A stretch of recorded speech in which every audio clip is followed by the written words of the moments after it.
After the first snow, a story of leaving quietly, finding solitude, remembering love, letting go of what was, and learning to begin again alone. The first snow of the season came earlier than expected. It began as a soft flurry in the morning, the kind that seemed harmless at first, barely brushing against the windows, melting on contact. But by noon it had started to gather on rooftops, windowsills, and quiet sidewalks, spreading white across the city, muffling everything beneath a gentle hush. From the corner of the living room, a coffee cup cooling between my palms, I watched it all unfold. The steam had long disappeared from the mug, but I held on to it anyway. Outside, the world was changing. Inside, it already had. He had left for work before the snow began. The scarf he always forgot to take hung on the dining chair, its familiar folds slumped over the edge. I didn't move it. I stayed there for an hour, unmoving, listening to the ordinary sounds that made up the silence. The low hum of the refrigerator, the soft tick of the wall clock, and the creak of the apartment settling into the cold. It felt like the quiet noise of something ending slowly, not dramatically, but final in its own way. Nothing about leaving had been sudden. It never is, even when people say it is. It builds, almost invisibly. The small shifts, the softened tone in his voice when he spoke, the pauses between replies, and the way his gaze started to move past me instead of toward me. It wasn't that he was angry. If anything, he was gentler and more polite. But there was something hollow in that politeness, like a stranger holding the door open but not meeting your eyes. The receipt came by accident. It had slipped between the folds of his coat pocket when I was doing laundry. A dinner for two at a restaurant we never visited, dated on an evening I had eaten alone. I held it in my hand for a while, the paper warm from the dryer. Then I folded it, set it on the kitchen table, and said nothing. That night he returned late, same as always. He smiled, kissed my cheek, and poured himself a glass of water. His tie hung loose around his neck. He looked comfortable, familiar. Nothing seemed out of place, that was the worst part. Nothing had changed on the surface, and yet it no longer felt like I was inside the story. I had become an observer of something that used to be mine. After that, I stopped asking questions. Where he was going and when he'd be back didn't matter anymore. We still moved around each other, still shared space, but the intimacy was gone. Meals were eaten in silence. Our routines remained, but their meaning had disappeared. From the outside, it looked like life. From the inside, it felt like a performance neither of us had the heart to cancel. One morning, while he was in the shower, I began to pack. I moved quietly, taking only what I needed, some clothes, a few well-loved books, and framed photographs that held memories not yet soured. I left my ring in the nightstand drawer. There was no note. I didn't see the point. The new place was smaller, a rooftop unit in an aging building. The walls carried the groans of winter, pipes clanging softly at night. The door didn't seal completely, and the cold crept in through the floorboards. But I liked it. The imperfections felt honest. There was no pretending here. I spent the first few days in silence. I didn't go out much. I unpacked slowly, making tea and drinking it while watching the city from my window. At night, I would sit under a blanket, reading the same page over and over without taking in the words. Sometimes I just watched the flicker of lights in distant windows, wondering how many people were also pretending not to be lonely. I didn't tell anyone right away. My sister would ask too many questions, and I had no answers yet. My mother would worry, and I didn't want her to carry that. So I waited. Let time stretch around me like a protective shell. When I finally did call, I kept it vague. "I'm just taking time for myself," I said. My sister didn't push. Her silence told me more than her words ever could. A few days later, she called again, saying our mother had fainted while grocery shopping. A minor stroke, the doctors said. She'd need help during recovery. So I went back. The house was exactly as I had left it years ago.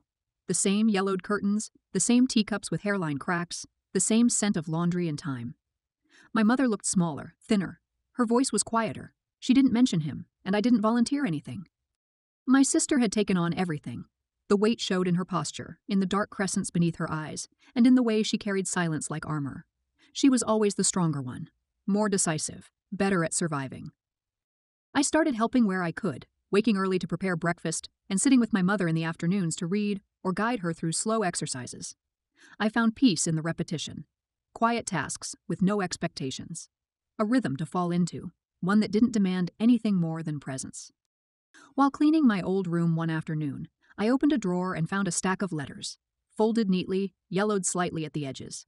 I had written them years ago and never sent them. Most were addressed to him. They came from the early days of first-year sweetness, full of hope and uncertainty. They spoke of things we'd do, places we'd go, and fears I had never dared speak aloud. I read through them slowly. Some made me smile at the memory of who I used to be. Others stung, reminders of how much I had once believed. I returned them to the drawer, untouched by fire or finality.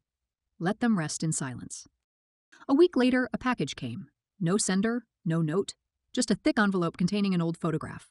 We were in Busan, mid-laugh, frozen in the kind of joy that doesn't pose. My hand rested lightly at his waist. His face was pressed to my hair.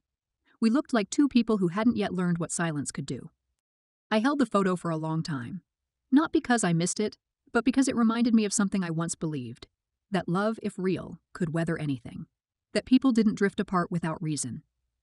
But even beliefs need tending, and some things are only true for a while. She placed the photograph in the fireplace early one morning. The sky outside was still dim, the city not yet awake. The flames caught slowly at first, then curled around the edges, darkening the paper and warping the smiles. It didn't feel like destruction. It felt like a release. There was no bitterness, only the quiet understanding that the image belonged to a version of life that no longer fit the present. Winter began to recede in small, almost imperceptible ways. The snow that once blanketed everything turned to slush, pushed to the sides of sidewalks and darkened by footprints. The sky, which had held a dull grayness for weeks, softened in hue. Patches of pale blue appeared between clouds. She started noticing birds again, low chirps from bare branches, hesitant flutters near windowsills. The trees, though still stripped bare, held the first signs of life in their buds. In the evenings, she walked. At first, only for a few minutes, wrapped in layers, hands in pockets. The same streets she once avoided no longer felt heavy, their sharp corners and memories dulled by time and motion. She passed cafes she once visited and stores where she used to linger. The world continued in its ordinary way. It didn't stop to acknowledge her grief, and maybe that was a kind of kindness, to be allowed to move on without explanation. At home, her mother grew stronger. The color returned slowly to her cheeks. She started standing with less effort, her steps more sure. Routines became smoother. Mornings passed with shared meals, afternoons with quiet companionship. Sometimes they sat in silence, listening to the wind and the occasional echo of laughter from outside. No grand conversations, just presence. Her sister, too, began to shift. There was a lightness returning to her face, something subtle but steady. She spoke more often of work, began going out again, and shared stories about someone she had started seeing. They were fragments of a new chapter, offered without expectation. For the first time in months, the house felt like it was breathing again. She found herself sleeping better. The insomnia that had crept in during the unraveling days of her marriage had faded. Dreams came now, some vivid, some soft, none haunted. It wasn't peace, not entirely, but it was something close, enough to make the mornings feel less like survival. The lease on the apartment expired. She ended it quietly, without ceremony. There was no need to return. Her remaining belongings were sent to storage, sealed away with the understanding that she might never open those boxes again. It didn't feel like abandonment. It felt like completion. She didn't know what came next. The future was a blank space, no longer filled with plans built around someone else's orbit. But it didn't scare her. There was something liberating in not knowing. She had learned to move without maps, to sit with uncertainty, and to find stillness in it. Days passed. She started doing small things again, watering the plants that lined the windowsill, rearranging old books, cooking with intention. She took up old hobbies, not to distract herself, but because they brought comfort. She painted a little, wrote in notebooks without needing the words to go anywhere. I walked farther and noticed more. There were moments she thought of him as unavoidable echoes, quiet visitations. A scent in the air that reminded her of winter mornings. A song that played in a cafe. A phrase someone said in passing. The memories came like ripples on still water there, then were gone. She didn't try to chase them or hold them back. She let them pass. Some days were still heavy. Grief, she realized, wasn't something that ended. It changed form. It softened, then reappeared. But each time it carried less weight. It became something she could live beside rather than beneath. There was no dramatic turning point. No single moment that signaled healing. It happened gradually, almost secretly, in the quiet acceptance of what was lost, in the trust that life, despite its ruptures, continued, in learning that happiness wasn't always loud or constant. Sometimes it was just the absence of ache. She no longer waited for messages that wouldn't come. She stopped expecting explanations. Closure, she understood now, wasn't always given. Sometimes it had to be created, stitched together from memory and meaning, shaped by one's own hands. She made her peace not through answers, but through the act of choosing what to carry forward and what to leave behind. Spring arrived, not all at once, but in gestures. The thawing of sidewalks, the sudden bloom of forsythia along the edges of the park, children playing in lighter coats, open windows. She breathed in the scent of soil, of beginnings. It didn't promise anything. It didn't need to. It simply was. She visited the river one afternoon, standing at the edge of the walkway, watching the water move past ice-slicked rocks. The current was gentle, slow, and persistent. It reminded her of how time works not in leaps, but in steady erosion. Not in forgetting, but in reshaping. She didn't mark the anniversary of when she left. The date came and went like any other. Instead, she focused on the present. She helped her mother bake a cake. She met her sister's new partner, shook his hand, and saw the quiet joy in her sister's eyes. She laughed, genuinely, at something silly. These things mattered more. Eventually, she began looking for new places not out of urgency, but because the desire had returned.